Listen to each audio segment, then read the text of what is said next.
Wassalatu wassalamu ala nabiyil karim Sayyidina wa maulana Muhammadin wa ala alihi wa sahbihi ajmain amma ba'd. Bapak Ibu, teman-teman semua, para pendengar dan para saudara-saudara semua yang mengikuti kajian-kajian Zoom Lazisku. Alhamdulillah hari ini kita akan membahas tentang mengatur harta, menjemput ridho Allah Subhanahu wa taala, yaitu tentang kajian fikih zakat. Hal ini sangat penting sekali mengingat zakat salah satu secara ijma dan disepakati seluruh ulama ya, salah satu rukun Islam yang memang ketika kita sudah mampu dan meninggalkannya, kita akan kena vonis yang sangat berat gitu.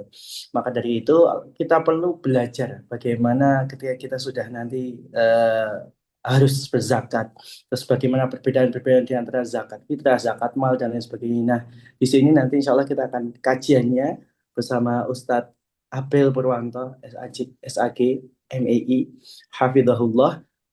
Dan semoga nanti kita akan banyak belajar. Teman-teman semuanya, terima kasih sudah bergabung dan semoga ini juga menjadi salah satu ikhtiar bersama belajar bagaimana thalabul ilmi menambah pemahaman, terlebih-lebih ini bulan Ramadan, dan semoga upaya-upaya kebaikan kita dilipat gandakan pahalanya oleh Allah Subhanahu wa taala, dan ibadah puasa kita menjadi ibadah puasa terbaik hingga nanti kelak kita juga belajar untuk bagaimana lebih baik lagi, lebih baik lagi dan lebih baik lagi. Teman-teman semuanya, para pendengar dari Lazisku, insya Allah kita sebentar lagi akan mulai materi tentang mengatur harta, menjemput ridho Allah bersama Ustadz April Purwanto. Beliau sudah ada di antara kita. Insya Allah Ustadz April sudah siap, gih? Ya, Oh, gini. Nah, teman-teman, acara ini diadakan oleh Lazisku, yang mana Lazisku bergerak di bidang lembaga zakat juga, infak sedekah, di mana kalau kita lihat tayangannya tadi kita sudah menjangkau, alhamdulillah ya, ikut berpartisipasi untuk bagaimana membantu saudara-saudara kita selain di Aceh, Tamiang, kemudian ada di Gaza, di Palestina.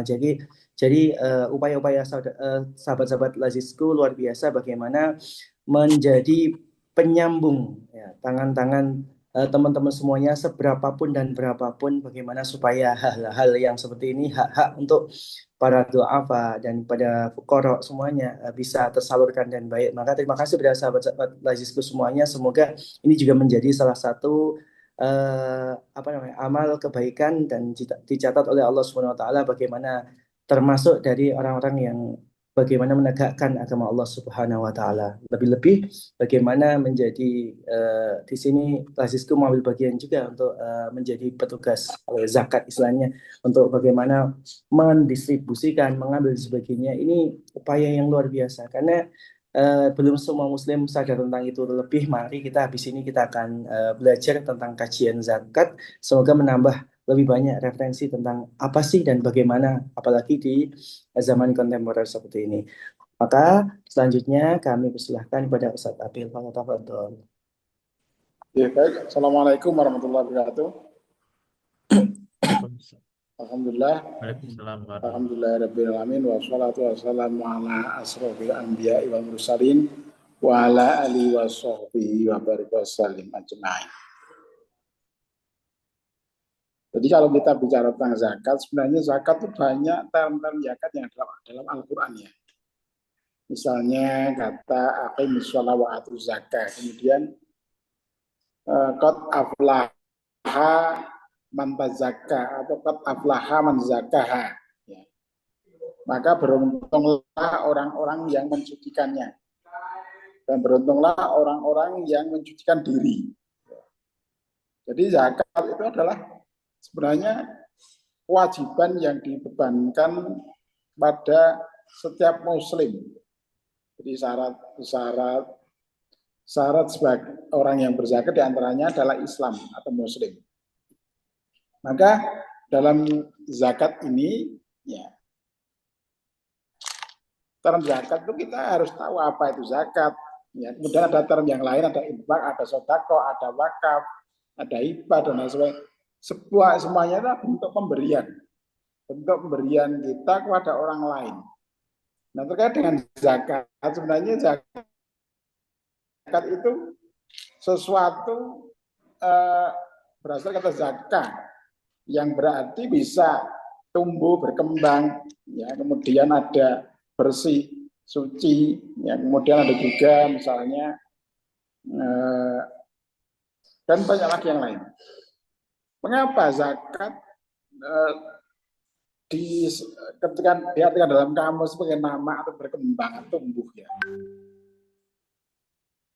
Zakat sebagai suatu instrumen dalam Islam, instrumen yang ini menjadi satu kekuatan umat Islam dalam mengembangkan ekonominya. Maka tumbuh ini merupakan syarat atau harta yang dizakat itu harta yang berkembang, harta yang tumbuh. Kalau harta itu tetap, maka tidak perlu zakat.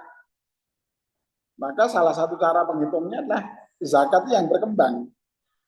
Kalau ada suatu harta kita berkembang, maka itu harus dikeluarkan zakatnya. Nama tumbuh itu ya. Kalau pohon dari akar, kemudian akar ada batang dan seterusnya, daun dan berbuah. Ya. Maka zakat ini memiliki arti yang luas. Tumbuh dalam artian jangka panjang. Jadi tidak maka di dalam zakat ada ketentuan nisab batasan tertentu agar orang yang kalau seorang hanya cukup dengan batasan nisab saja, maka orang tadi tidak berkembang, hartanya tidak berkembang, maka harus diusahakan agar berkembang. Afwan Ustaz, nggih. Kameranya kayak mati Ustaz. Afwan. Gimana? Kameranya stuck di situ, seperti mati. Apakah kameranya mati ya? Apa sinyalnya apa nih? Ustaz, kameranya mati, nggih, nggih. Nggih, Afwan. Kameranya enggak nyala. Nggih, nggih, nggih. Udah. Nggih, alhamdulillah. Oh ya. Monggo lanjut Ustaz. Afwan. Kita lanjutkan. Berkembang itu atau apa ya? Suatu yang diproduktifkan. Harta yang diproduktifkan wajib dikeluarkan zakatnya bila telah memenuhi ketentuan. Ketentuannya yaitu nisab atau batasan tertentu. Kalau belum sampai nisab maka tidak perlu dizakati. Yang kedua, secara bahasa zakat artinya tahur atau suci. Orang yang berzakat adalah orang yang suci hatinya. Tidak mungkin kita memberikan suatu barang pada orang lain dengan marah-marah, dengan kita jengkel pada orang lain. Kita memberikan suatu pada orang lain karena cinta pada orang tersebut. Karena kita menyukai orang tersebut, sehingga kita mau memberikannya. Kalau kita biasanya orang berikan hadiah kepada orang lain, itu karena prestasi. Karena dia memang hebat, karena dia memang memiliki potensi untuk berkembang, karena mereka memiliki sesuatu yang menyenangkan kita, sehingga kita berani memberikan sesuatu itu. Tapi kalau kita tidak suka kepada orang tersebut, jarang kita memberikan sesuatu kepada orang tersebut. Yang ketiga, zakat berarti barokah atau berkah. Berkah, orang yang berzakat mendapatkan keberkahan dari langit. Orang yang berzakat memberikan artinya bersih, sehingga kebersihan inilah yang Allah suka, yang Allah berikan keberkahan kepadanya. Kalau kebersihan itu diwujudkan dalam mengurangi banyak keinginan. Karena manusia itu memiliki keinginan yang begitu banyak, ya. Maka orang yang memiliki keinginan biasanya kan mengalami kesusahan. Maka orang Jawa itu dalam pernah ada ungkapan dari orang Jawa mengatakan bahwa ojo kakean kepinginan, amarga kepinginan dadekake sengsara. Keinginan yang banyak itu menjadikan susah. Kayak ini seperti pasir. Kalau pasir semakin banyak, semakin menumpuk, dan keinginan itu semakin berat. Keinginan yang banyak itu kita nggak mampu untuk mewujudkan semuanya. Maka keinginan yang baik itu kan satu, kemudian ya banyak kita tepis yang banyak, kita fokus pada satu itu kita selesaikan dulu. Baru setelah selesai, baru pindah keinginan yang lain. Karena manusia itu banyak keinginan, ya permasalahan yang terjadi juga semakin banyak.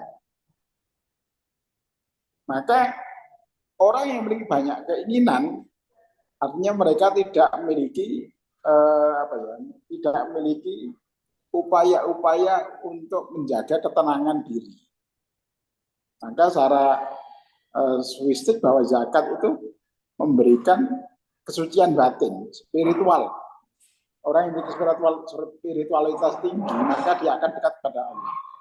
Dengan dekat pada Allah, maka apa yang dilakukan, apa yang dikerjakan harus sesuai dengan kehendak Allah. Tidak sesuai dengan keinginan sendiri. Memang Allah Subhanahu wa taala kebanyakan manusia menggambarkan dalam surah Al-Baqarah itu menggambarkan bahwa manusia itu kebanyakan adalah ingkar.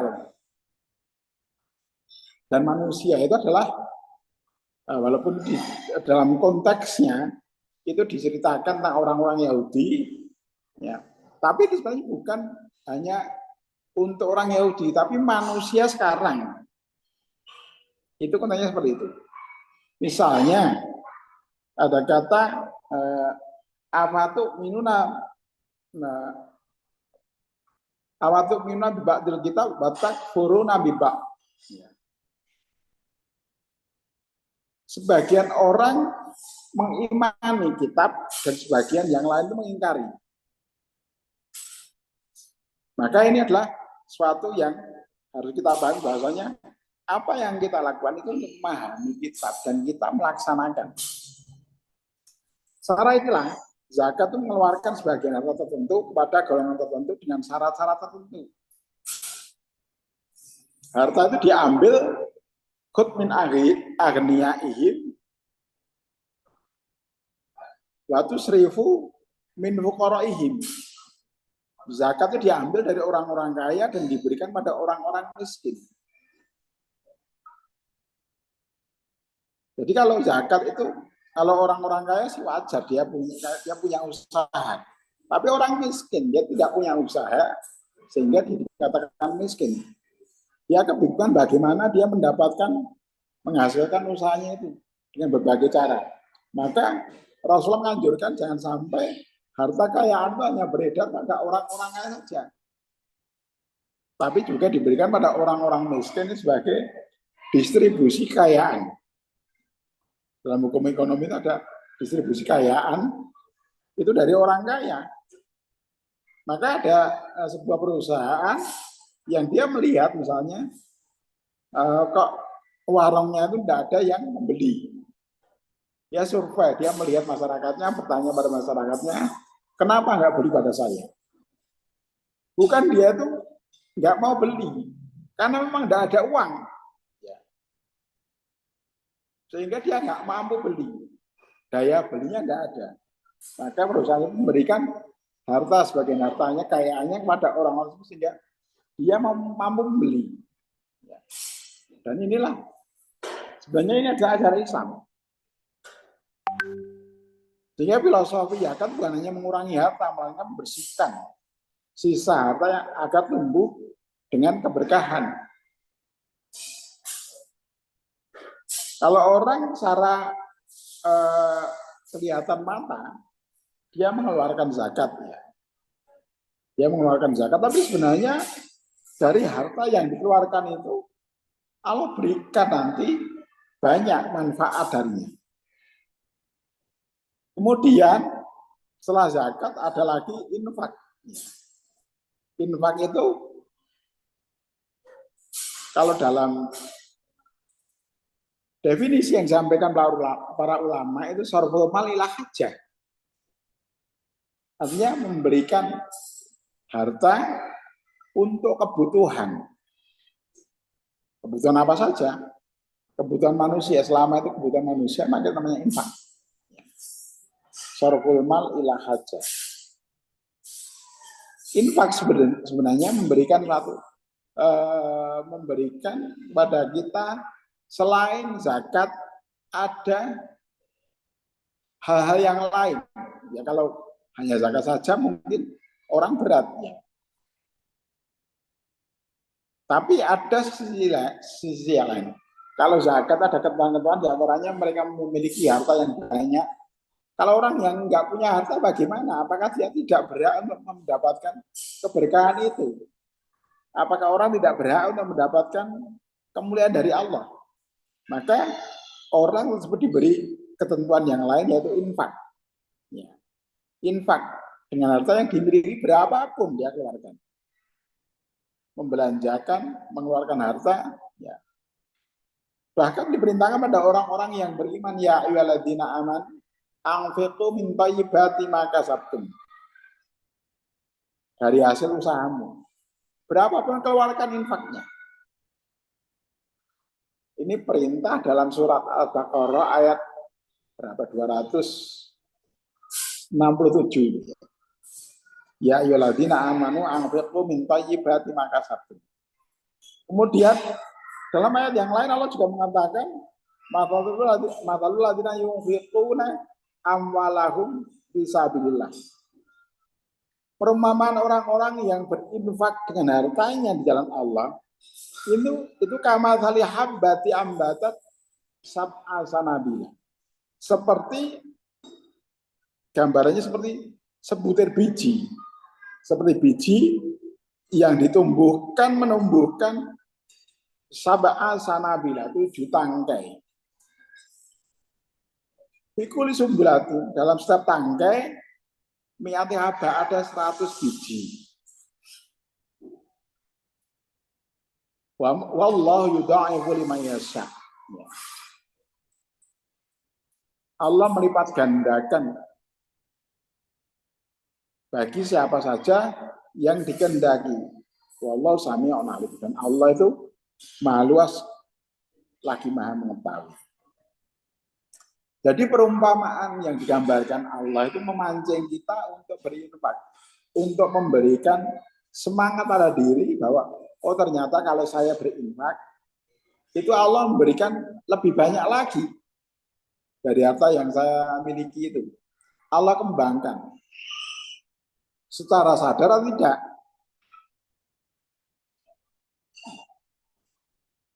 Orang yang enggan untuk berinfak, ya, orang yang tidak mau berinfak, sebenarnya mereka itu menyiksa dirinya sendiri. Ya. Mereka ya mungkin karena tidak tahu sehingga dia juga tidak enggan untuk berinfak. Kalau orang tahu akan manfaat infak untuk dirinya, maka dia akan berinfak. Manfaatnya itu untuk dirinya sendiri. Walaupun harta diberikan pada orang lain, itu untuk dirinya sendiri. Bahkan orang-orang yang mendapatkan kebahagiaan kan berjenjang. Orang yang mendapatkan kebahagiaan seorang, misalnya saya bahagia karena saya memiliki kekayaan. Orang bekerja dengan kemampuannya semaksimal mungkin, pagi, siang, sore, malam bekerja untuk mendapatkan kebahagiaan. Tapi apakah dia mendapatkan kebahagiaan dengan bekerja penuh waktu itu? Dia capek, ya, sakit badannya. Tapi apakah dia bahagia? Belum tentu. Kebahagiaan itu akan didapat ketika kita memberikan sesuatu pada orang lain. Karena kita merasa cukup. Kebahagiaan itu akan didapat ketika kita memahami bahwa kebahagiaan orang lain adalah kebahagiaan kita.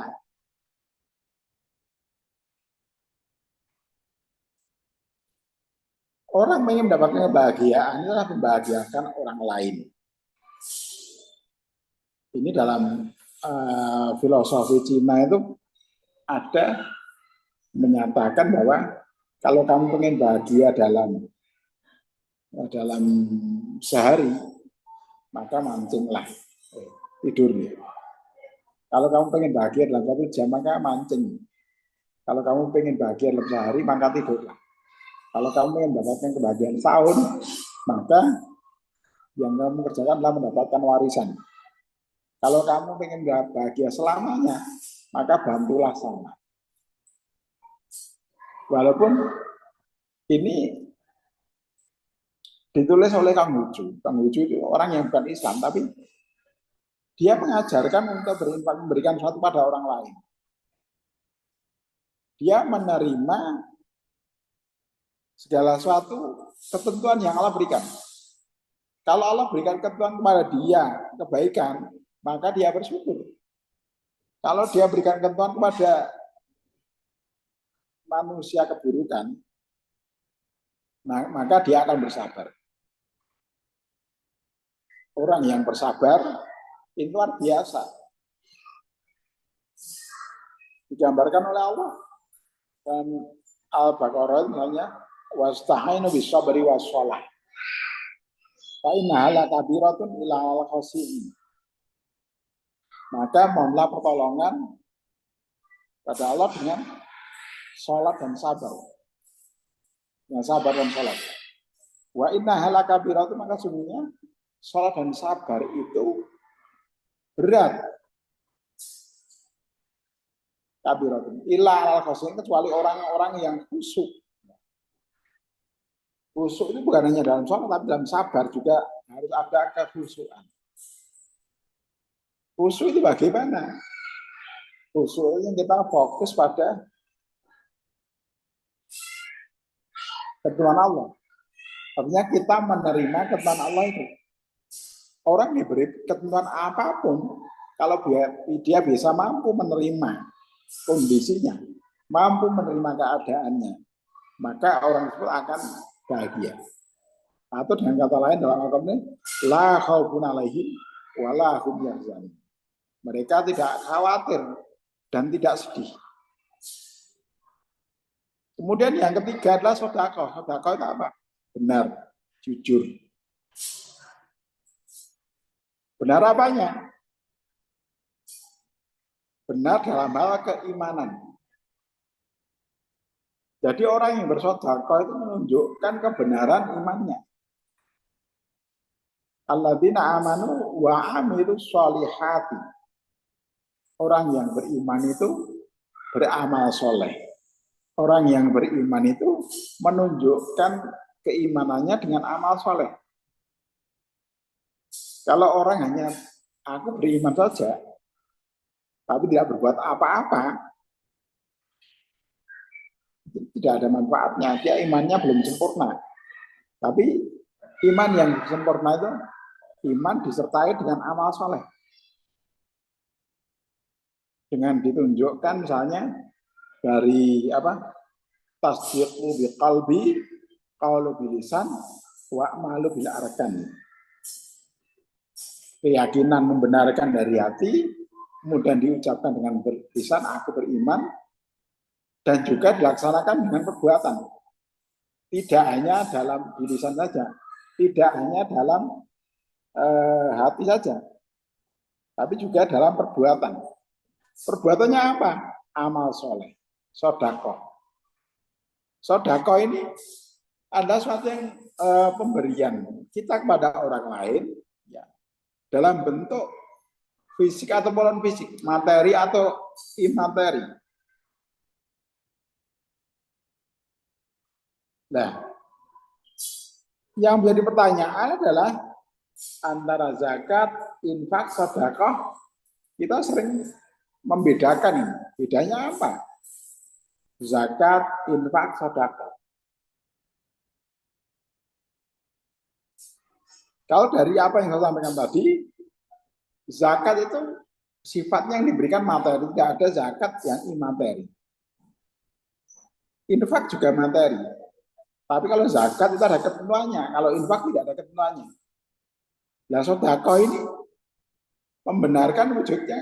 Kalau di zaman Rasul dulu, ya ada orang yang bertanya Rasulullah, bagaimana kami bersedekah sementara kami tidak punya harta?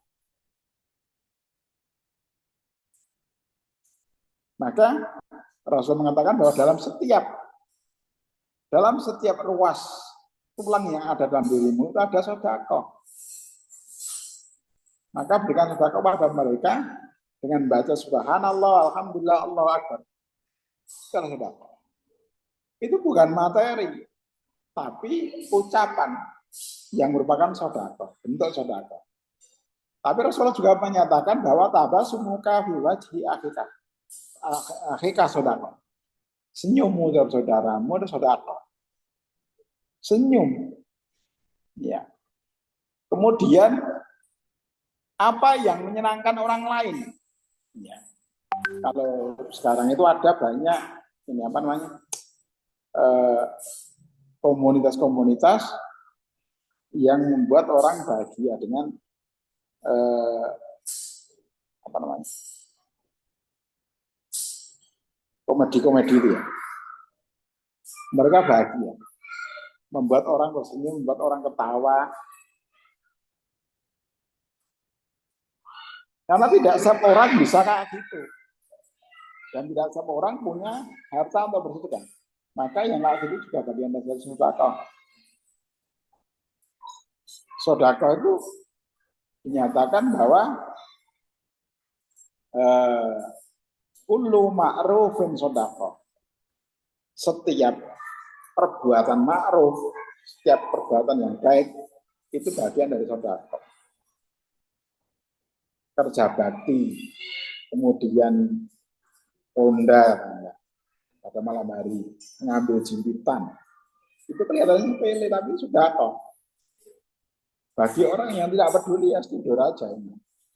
Tapi kalau orang memahami ini adalah sedekah, maka orang akan bersemangat menjaga keamanan kamu bagian dari sedekah. Karena kalau itu yang penting diniatkan karena Allah.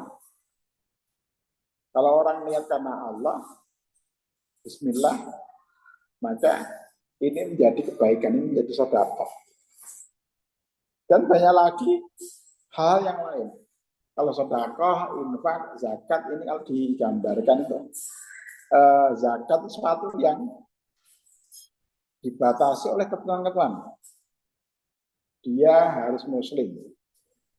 Dia harus misalnya memiliki hartanya milik sendiri.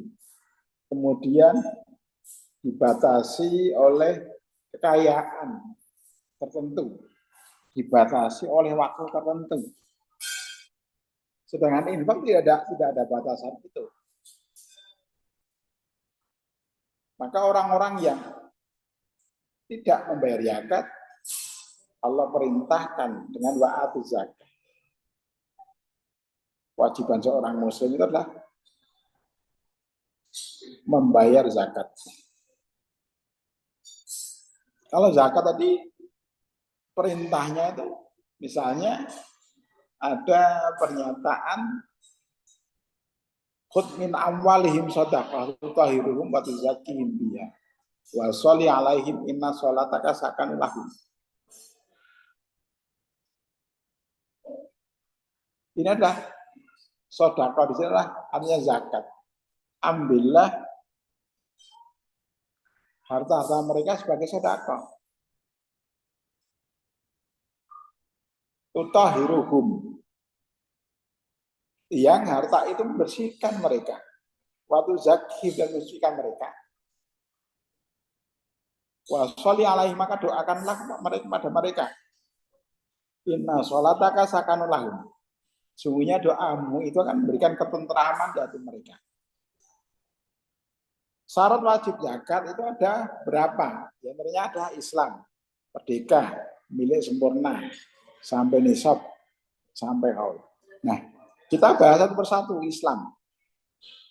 Nah, orang yang tidak Islam kalau memberikan sedekah, boleh tidak kita menerima? Itu sebagai apa? Maka orang yang bukan muslim memberikan sedekah, yaitu infak aja, bukan zakat. Artinya kebaikan mereka. Kebaikan yang mereka berikan untuk kemaslahatan umat.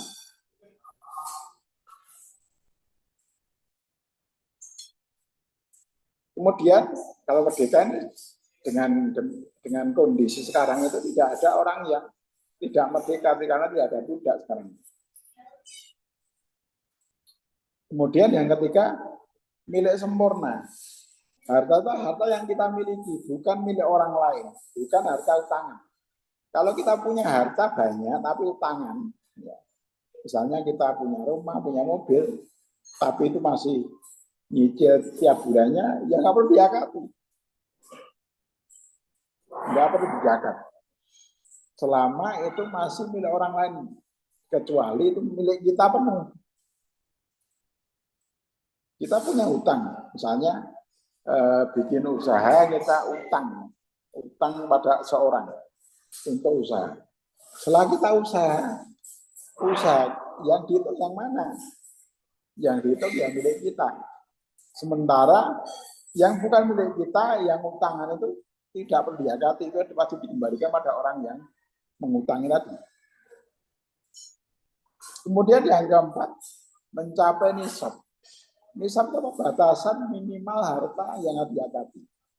Nah, nisab ini pada zaman Rasulullah itu menggunakan istilah wasak misalnya, menggunakan istilah daud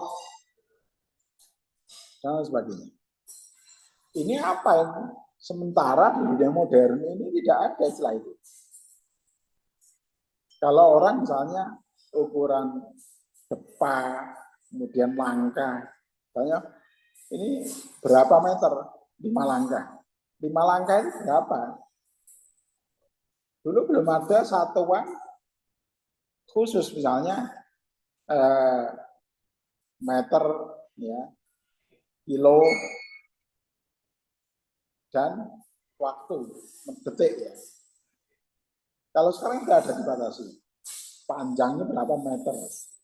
Tidak ada misalnya 5 depa itu sekarang tidak ada. Dulu kan hitungannya belum ada itu, sehingga masih menggunakan itu.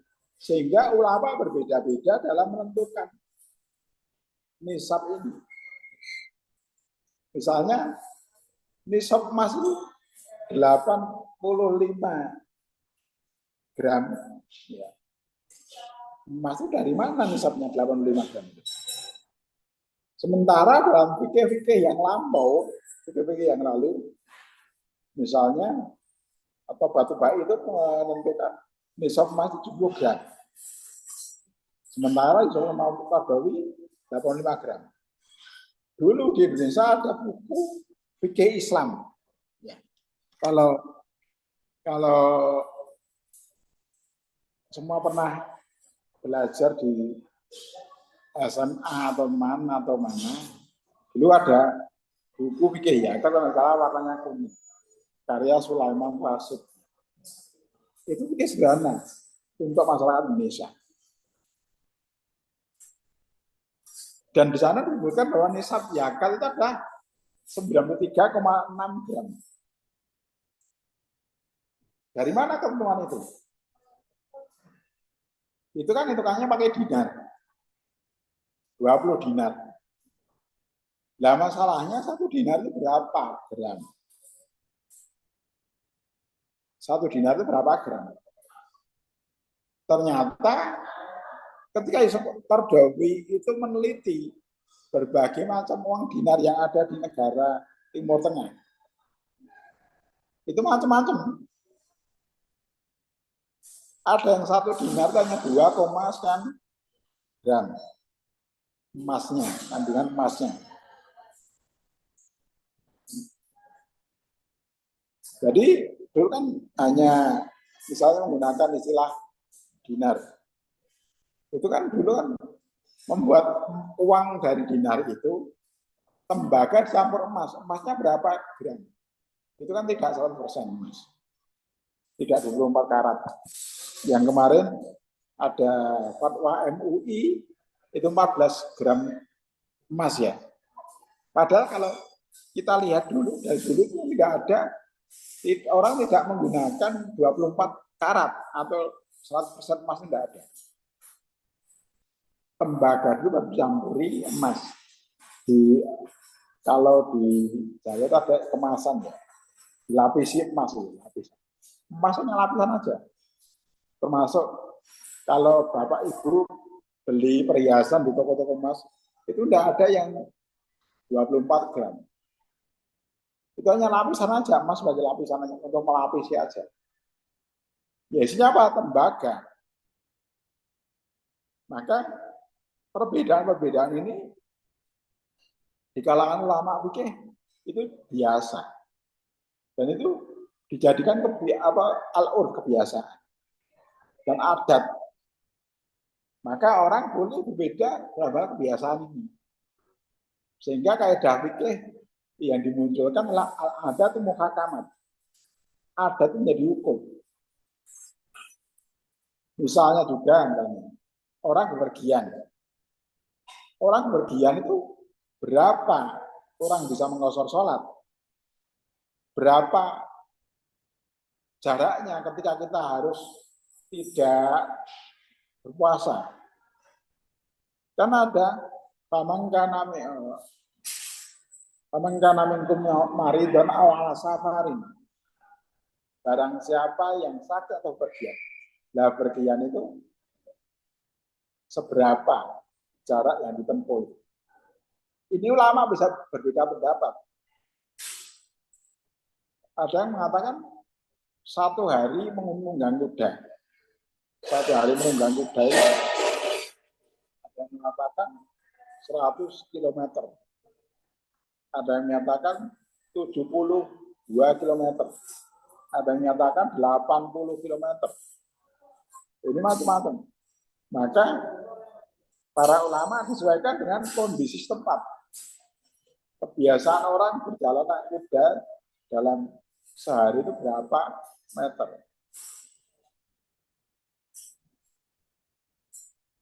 Maka orang yang tidak kuat berpuasa itu disesuaikan kemampuannya. Dulu kan orang pada zaman Rasulullah dulu, orang berpuasa itu ketika perintah untuk puasa Ramadan berat sekali. Orang banyak yang nggak mampu. Maka banyak yang protes. Ketika protes turun ayat, barang siapa yang tidak mampu untuk melaksanakan, maka boleh mengganti di hari-hari yang lain. Boleh mengganti di hari-hari yang lain. Misalnya, tapi kalau berpuasa lebih baik bagimu. Kalau kita berat, karena Allah menyatakan yuridullah bikumul yusra wa la yuridullah bikumul yusra wa la yuridul usra. Artinya Allah itu menghendaki kemudahan bagimu. Maka kalau nisab emas dihitung 14 gram, ini sesuai orang di Indonesia nggak masalah. MUI menyatakan 14 gram itu tidak apa-apa. Karena itu araf kebiasaan yang ada di Indonesia ini. Jadi kita tidak harus bangsa 24 gram. Kalau 24 gram emas, maka emas akan lembek dan tidak bisa digunakan. Karena dari dulu orang menggunakan emas dicampur sebagai lapisan pelapis saja, bukan sebagai pokok. Walaupun orang menyebutnya lapisan, bukan pokoknya. Jadi kalau tembaga dilapisi emas, orang nyebut emas. Berapa gram emasnya? Berapa karat sekarang? Berapa persen? Persentase dari emas itu. Kemudian yang kelima adalah mencapai haul. Haul itu batasan 1 tahun. Ada sebuah hadis yang menyatakan la zakata fi malin yakhulu alaihi haul. Tidak ada zakat satu harta benda sampai batas 1 tahun. Sampai batas 1 tahun. Apakah ini menjadi kewajiban? Apakah kalau kita menghitung ya ada 1 tahun? Boleh jadi orang yang berzakat 1 tahun hartanya sudah tidak ada. Karena penghasilan 10 juta. Dalam 1 tahun ada 120 itu hitungannya. Tapi dalam perjalanan kan harta itu digunakan. Sehingga hartanya habis. Sehingga pada waktu membayar zakat 1 tahun, maka dia berat, dia nggak mampu untuk membayar. Bagaimana ini? Zakat haul ini ada yang tentang hadis tentang haul ini, ada yang menganggap lemah hadis lemah, sehingga ada yang tidak menggunakan. Tidak harus. Maka sekarang ada zakat yang ditunaikan setiap bulan. Ini tidak menyalahi aturan, boleh zakat setiap bulannya. Itu untuk kemaslahatan, karena kalau dia harus menunggu 1 tahun, hartanya habis, tidak mampu bayar zakat. Kalau dia bayar setiap bulan, insya Allah dia sanggup, maka sesuai dengan kesanggupannya. Karena itu memudahkan mereka. Kembali pada ayat yang saya sampaikan tadi, yuridullah bikumulosho wala yurid bikumulosho. Allah menghendaki kemudahan, maka dimudahkanlah mereka. Jangan mempersulit. Dan hal ini pada zakat-zakat tertentu, misalnya zakat pertanian, tidak ada batasan haul. Kemudian kalau kita lihat sumber-sumber zakat apa saja, kalau dulu kan kewajiban zakat itu atas 4 hal. Yang pertama adalah nukut atau emas perak atau uang. Uang emas perak itu dikeluarkan zakat. Kemudian yang kedua adalah zakat perdagangan. Yang ketiga zakat pertanian, dan yang keempat zakat peternakan. Nah sekarang yang demikian berkembang. Tidak hanya itu saja. Kalau orang mendapatkan pertumbuhan harta dengan berdagang, dengan peternak, ya, ternaknya tidak sesuai dengan apa yang disampaikan Rasulullah, bagaimana? Apakah dia wajib zakat? Tidak. Misalnya, orang dulu berzakat pertanian, orang dulu berzakat dengan peternakan, itu yang ditemukan adalah unta, kambing, sapi, ya. Nah, kalau sekarang orang bisa mendapatkan kekayaan dengan ternak-ternak selain itu, misalnya ayam, unggas ya. Kemudian ada yang lebih ekstrim lagi adalah ya jangkrik, ya hal yang magot, ya. Ini bagaimana? Apakah dia wajib mengeluarkan zakat? Tidak. Karena prinsipnya adalah berkembang, maka dia wajib mengeluarkan zakatnya. Zakat pertanian. Zakat pertanian apakah hanya gandum dan kurma saja? Itu yang ada di Arab dan di Indonesia. Sebagian Indonesia adalah beras. Bagaimana kalau misalnya di Turi itu orang menanam salak, dengan salaknya itu dia menghasilkan kekayaan yang besar. Orang menanam pohon durian, ya. Kemudian dengan pohon durian itu dia menghasilkan banyak harta. Yang demikiannya apakah dia tidak wajib zakat?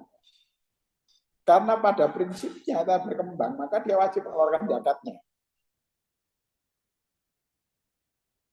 Jangan sampai, wah, itu kan tidak ada dalam Quran, tidak ada dalam hadis, sehingga saya tidak perlu berzakat. Tetap ada kewajiban mereka berzakat. Nah sekarang, orang peternak misalnya ternak kambing, ternak sapi, itu zakatnya apakah harus sesuai dengan zaman dulu? Misalnya zakat unta itu harus 5, zakat kambing itu harus 120. Apakah harus seperti itu? Kalau orang memiliki harta kekayaan, misalnya unta, 3 itu besar-besar misalnya. 3 unta besar-besar, sehingga kalau dijual bisa untuk membeli 5 ekor unta. atau membeli sesuatu yang melebihi nisab harta nukut misalnya. Apakah tidak wajib zakat? Ini problem-problem fikih kekinian. Ada yang mengatakan berarti tidak wajib zakat, wajibnya kan 5. Ya udah 5.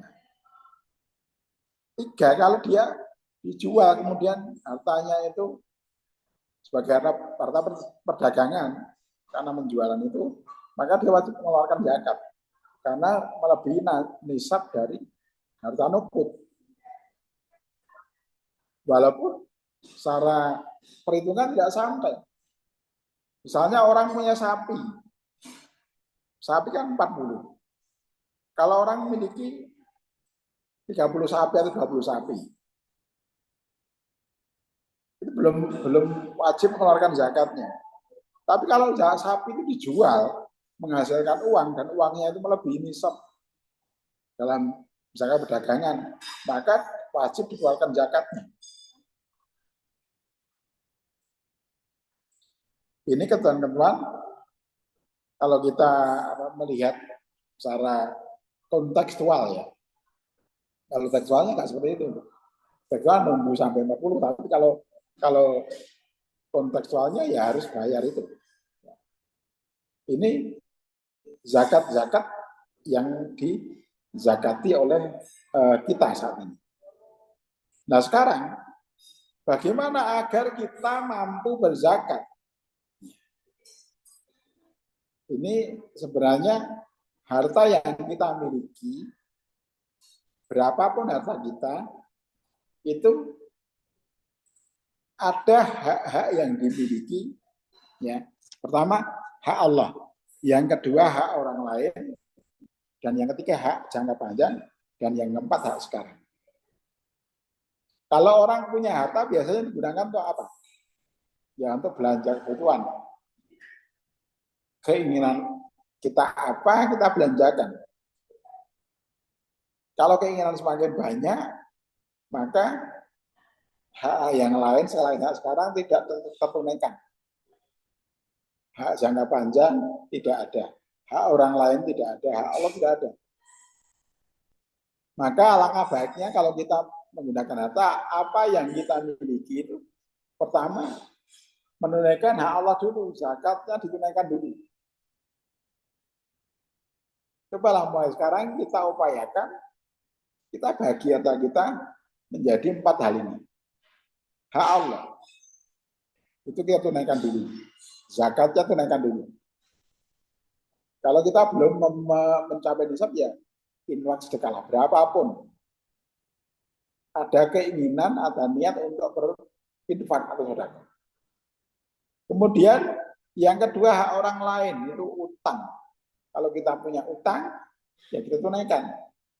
Kalau tidak bisa memenuhi utang sepenuhnya, ya dicicil. Misalnya per bulannya berapa. Jadi harta kita, misalnya kita penghasilan 3 juta, maka 3 juta itu Allah kita tunaikan 75.000 zakatnya. Kemudian hak orang lain, kalau ada utang misalnya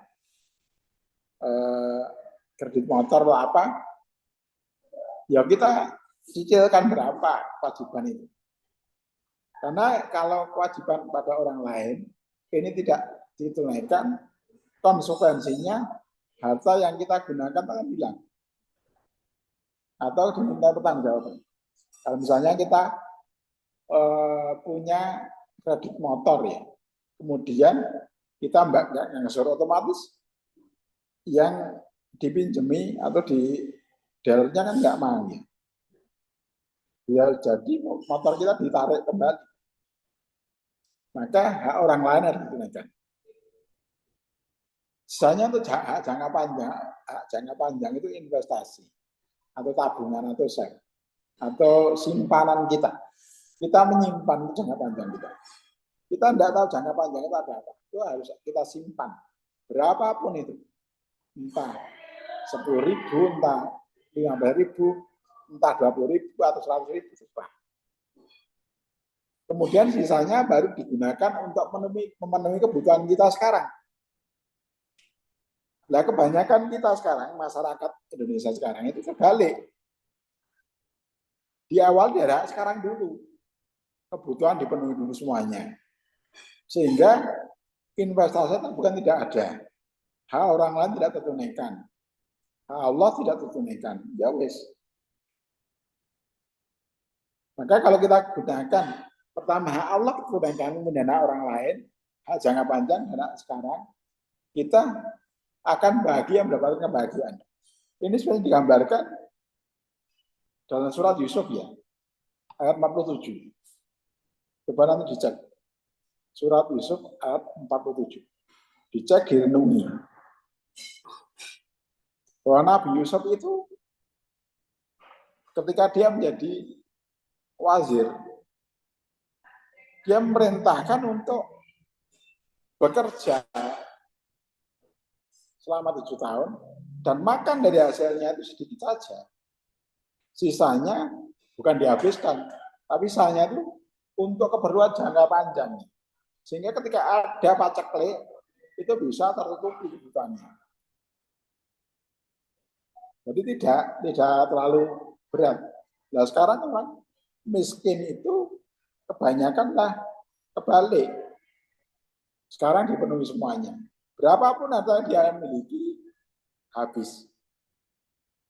Orang miskin bukan orang yang penghasilan rendah, tapi orang yang termasuk juga orang yang penghasilan tinggi. Tapi cara pengelolaan hartanya salah. Di awal dari sekarang. Orang semakin, sehingga kalau orang memulai dari bawah, nah sekarang ajarannya orang yang Allah, ini kebanyakan mereka berapapun atau yang dimiliki, semakin gajinya bertambah, semakin banyak kebutuhan, semakin banyak kepinginan. Makanya tapi saya menyampaikan dalam orang Jawa itu menyatakan ojo kakean kepinginan. Amarga kepinginan dari ake sengsara. Ini harta-harta dalam kehidupan kita. Sehingga harapan kita ada apa yang kita kerjakan itu harta kita menjadi berkah. Karena Allah suka dengan orang-orang yang gini. Allah suka dengan orang-orang yang menerapkan ajaran-ajaran dari Al-Quran dan Sunnah. Kalau kita menerapkan ini, insya Allah kita mendapatkan keberkahan. Keberkahan itu tidak datang dengan ujuk-ujuk itu ya, tapi harus ada upaya dari kita, ada perlindungan dari kita, sehingga Allah menghendaki keberkahan itu.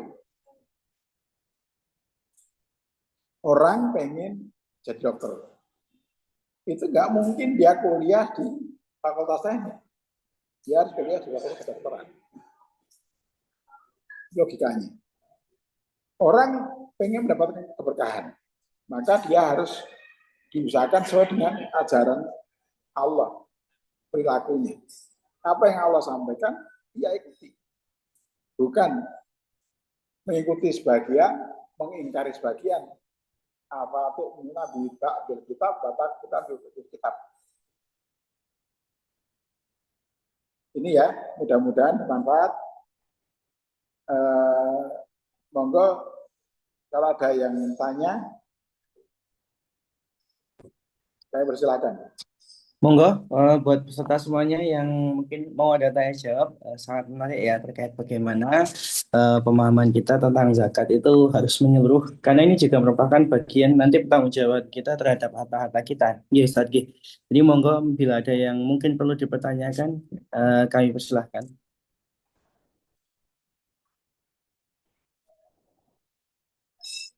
Oh, nggih, ada yang apa namanya raise hand ya, ada yang angkat tangan, monggo yang mau langsung bertanya boleh lewat chat juga diperbolehkan. Monggo Ibu Aprilnya. Iya, Aprilinya. iya, ini namanya bersama nih. Assalamualaikum warahmatullahi wabarakatuh. Waalaikumsalam. Jadi saat ini saya tinggal di New Zealand, Ustadz. Kebetulan hari ini lagi pulang ke Indonesia untuk libur. Nah, pertanyaan saya baru tinggal di sana 1 tahun. Pertanyaan saya, apakah kalau saya saya punya tabungan yang memang nantinya saya tujukan untuk biaya kuliah. Kalau perkuliahan saya lewat dari jatah beasiswa saya hanya 3 tahun. Nah, apakah itu juga termasuk yang harus dizakatkan karena memang peruntukannya adalah untuk jaga-jaga kalau semisal kuliah saya harus lebih dari 3 tahun. Itu yang pertama. Kemudian yang kedua soal zakat logam mulia. Kalau sekarang kan harga emas di Indonesia tiba-tiba sangat tinggi gitu ya Ustadz. Jadi lebih 2 juta sekian dari yang sebelumnya 1 juta sekian. Maksudnya angka sangat fluktuatif gitu. Nah, itu apakah em, harus mengikuti harga itukah dengan kondisi perekonomian saat ini gitu? Kemudian apakah, mohon maaf kalau misalkan tadi sudah sempat dibahas, apakah perhiasan yang tidak dipakai juga termasuk ataukah hanya logam mulia saja? Mungkin sementara itu dulu. Terima kasih. Baik. Pertama tadi terkait dengan beasiswa. Apakah beasiswa wajib dizakat atau tidak? Iya. Beasiswa itu termasuk suatu yang penghasilan kita bukan. Kalau itu dimasukkan dalam penghasilan, kemudian yang kedua berkembang, kan kalau beasiswa itu kan jatah dari institusi untuk membiayai kita belajar. Ya ada yang mengatakan wajib dikeluarkan zakatnya, tapi itu berat. Islam kan menyuruh kita ini ya, jangan sampai syariat tidak memberatkan kita. Yuridullah bikumul usra, yuridullah bikumul yusra, yuridullah bikumul usra, wala yurid bikumul yusra. Yuridullah bikumul yusra. Oh iya. Kita balik Ustaz. Balik.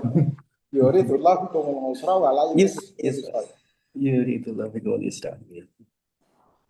Jadi kalau itu berat bagi kita, misalnya, kalau kita kehidupan kita hanya dari beasiswa saja, maka tidak perlu. Kan kalau kita ada penghasilan yang lain, penghasilan itu yang menjadikan bertambah, ya kita keluarkan zakatnya. Karena itu fokus untuk pendidikan, ya. Karena itu jatah kita untuk pendidikan, ya pendidikan misalnya ada beasiswa untuk biaya untuk perkuliahan, ada biaya untuk biaya hidup, ya living cost. Kemudian ada biaya untuk buku dan lain sebagainya. Maka itu kalau dikeluarkan zakatnya berkurang sehingga kita tidak memenuhi persyaratan itu. Apakah wajib dikeluarkan zakatnya? Pertanyaannya gitu. Kalau dikeluarkan zakatnya misalnya, sebenarnya baik kalau kita mengeluarkan, ya infak lah setidaknya. Karena Allah menyatakan, ya ayyuhalladzina amanu anfiqu min thayyibati ma kasabtum. Orang-orang yang beriman, infakkanlah dari harta-harta yang baik yang kamu peroleh, yang kamu usahakan. Harta yang baik itu yang bagaimana? Harta yang baik itu harta yang diperoleh secara baik, secara halal. Maka tidak boleh harta yang memberikan zakat, infak, sedekah dengan harta-harta yang tidak halal. Kalau ibaratnya begini, kalau kita mencuci baju itu dengan air yang bersih, maka harta itu akan bersih. Tapi kalau kita mencuci baju dengan air yang kotor, maka baju itu akan kotor. Kalau seandainya bersih, itu masih bau. Ya. Inilah ibarat perumpamaan bagi orang yang berzakat dengan harta yang kotor. Maka Allah memerintahkan minta ibad maka sabun dari hasil usahamu yang baik. Nah sekarang masalahnya beasiswa itu masuk penghasilan tidak? Apakah kita bekerja di sana? Kan tidak. Kecuali kita bekerja dari hasil usaha itu, kita mendapatkan penghasilan, kita keluarkan zakatnya. Kalau itu tidak, maka tidak. Kemudian yang kedua tentang emas. Emas atau logam mulia. Memang terjadi fluktuasi yang luar biasa sekarang di Indonesia, pertama emas itu. Memang sekarang itu banyak orang yang daripada beli yang lain mending untuk beli emas untuk investasi jangka panjang. Orang yang mengupayakan investasi dalam bentuk emas banyak. Masalahnya terkait dengan zakat, kewajiban zakat. Kewajiban zakat terhadap emas itu berapa gram? Kemudian batasnya itu emas yang bagaimana? Apakah sesuai dengan ukuran? Kalau kemarin ada fatwa dari MUI, ya, bahwa zakat emas itu yang 14 karat itu 91 atau berapa gitu? 91 juta dalam 1 tahun. Kita menggunakan itu saja. Kalau kita menggunakan yang lain, misalnya 24 karat, maka tidak sampai. Maka itu banyak orang yang tidak berzakat. Ini untuk kemaslahatan maka boleh. Ulama membuat aturan itu. Karena ini adalah ijtihad ulama. Ijtihad itu hasil pemikiran dan fikih itu hasil pemikiran. Boleh berbeda. Sementara yang tidak boleh berbeda itu ya Al-Quran, Sunnah itu nggak boleh berbeda. Sementara kalau ijtihad boleh. Ulama-ulama dari dulu mengajarkan kita perbedaan, kan? Perbedaan itu rahmat. Maka dalam ada buku fikih 4 mazhab itu yang ditulis Suyuti atau enggak? Rahmatul Ummah fi ikhtilafil a'imah. Itu fikih 4 mazhab. Pertama, ternyata ini perbedaan. Perbedaan disebabkan apa? Karena penafsiran terhadap teks Quran yang berbeda. Teks Quran menyatakan apa, kemudian kita menafsirkan. Dan tafsirnya itu berbeda-beda. Karena kondisi berbeda, kondisi wilayah, kondisi keadaan, masyarakat, sosial, demografi, dan lain sebagainya. Maka perbedaan terjadi. Dan itu dimaklumi dalam Islam. Inilah kekayaan intelektual Islam. Kekayaan masyarakat Islam. Kalau orang Islam bisa menerima kayak gitu, itu luar biasa. Cuman masalahnya di Indonesia itu banyak orang yang nggak peduli kayak gitu. Bahkan asobiahnya dimunculkan. Asobiah itu bangga terhadap organisasinya, bangga terhadap apa yang diikutinya. Maka yang demikian ini menjadikan buruk, maka harus kita hindari. Dalam hal emas, ya, emas. Kalau MUI menegaskan 14 gram atau 91 gram 91 juta atau 97 ya. Maka itu aja dibagi 12 berapa. Kemudian kalau kita penghasilannya lebih dari itu, kita keluarkan zakatnya. Ya bulan itu lebih mudah daripada kalau kita setahun nanti keberatan. Ini ya, Bu. Mungkin ada yang lain? Oke, Alhamdulillah cukup untuk menceritakannya. Yang lain monggo, mungkin ada yang mau bertanya. Atau setelah ini jangan lupa teman-teman, kami dari Lazisku ada layanan zakat, ada layanan bagaimana memaksimalkan teman-teman di bulan Ramadan ya. Kalau zakat temalnya mau dimaksimalkan di bulan Ramadan sangat bagus sekali ya. Apalagi nanti berlipat-lipat insya Allah Jadi beberapa kali saya punya teman-teman yang memang memaksimalkan zakat malnya di bulan Ramadan. Jadi perputaran satu tahunnya dipaskan di bulan Ramadan. Berarti itu bisa di Hijriyah ya Ustadz ya. Nggak Masehi pun nggak apa-apa nggih. Enggak apa-apa.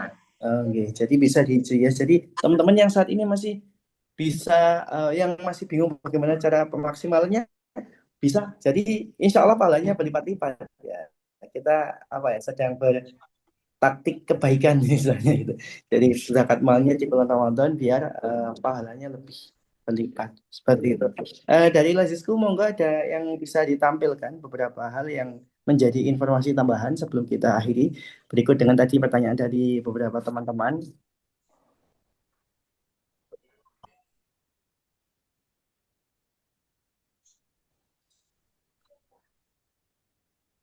Afwan Ustadz, boleh? Ini Ustadz. Oh, oke.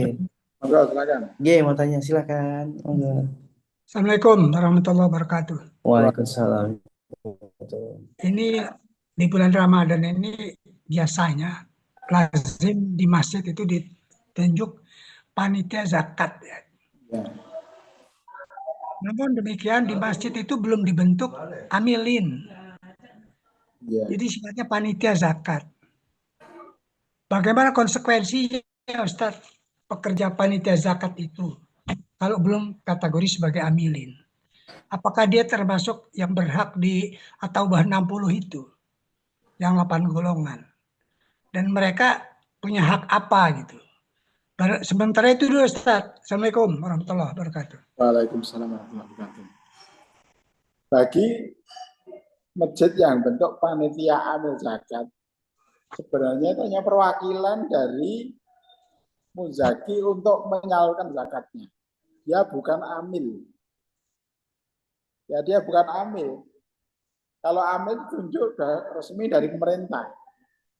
Maka alangkah baiknya kalau masjid-masjid itu mendaftarkan diri sebagai amil, entah itu sebagai kelanjutan amil itu UPZ ya, unit pengelola zakat dari lembaga tertentu atau dari Basnas. Silakan. Sehingga kalau dia belum amil berarti tidak berhak mendapatkan 1/8 itu.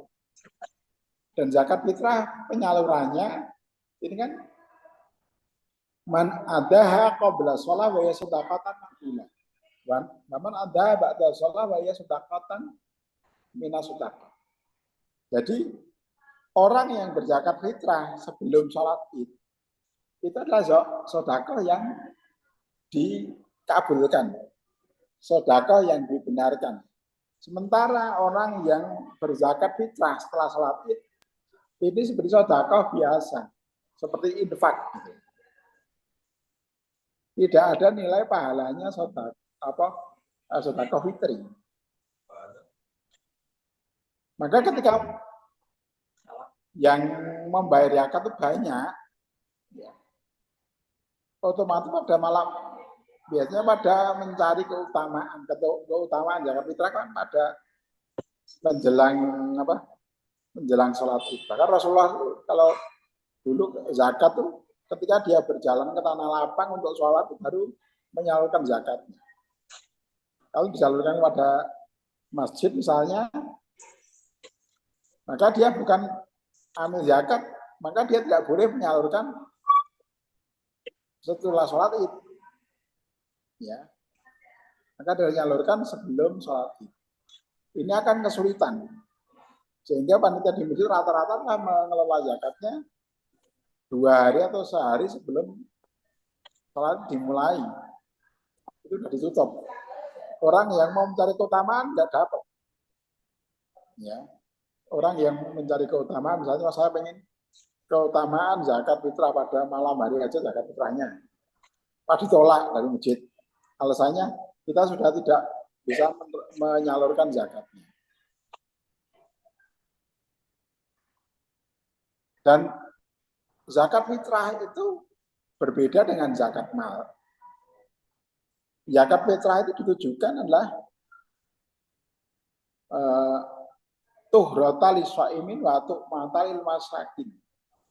Zakat fitrah ditujukan untuk membersihkan puasa dan memberikan makan pada orang-orang miskin. Bukan yang 8 asnaf itu. Yang 8 asnaf itu adalah untuk zakat mal.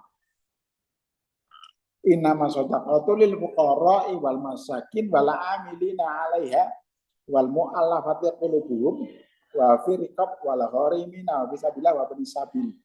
Faridatan minallah itu adalah untuk sedekah dalam arti zakat mal. Itu Bapak. Ada lagi? Wah, cukup ya Ustaz. Berarti beneran ini nanti bisa teman-teman misalkan dari beberapa daerah atau beberapa hal yang misalkan gini Ustaz, dalam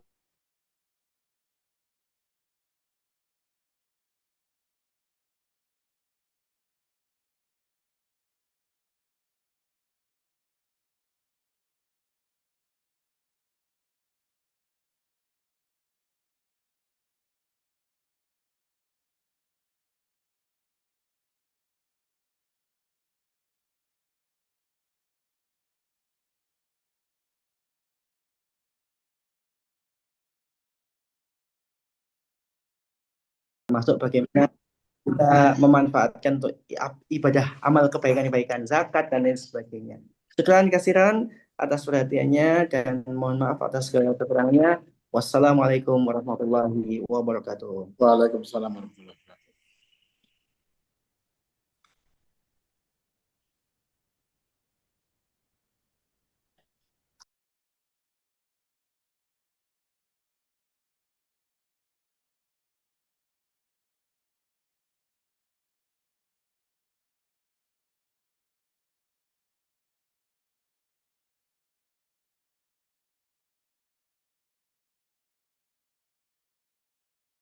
اللهم إنا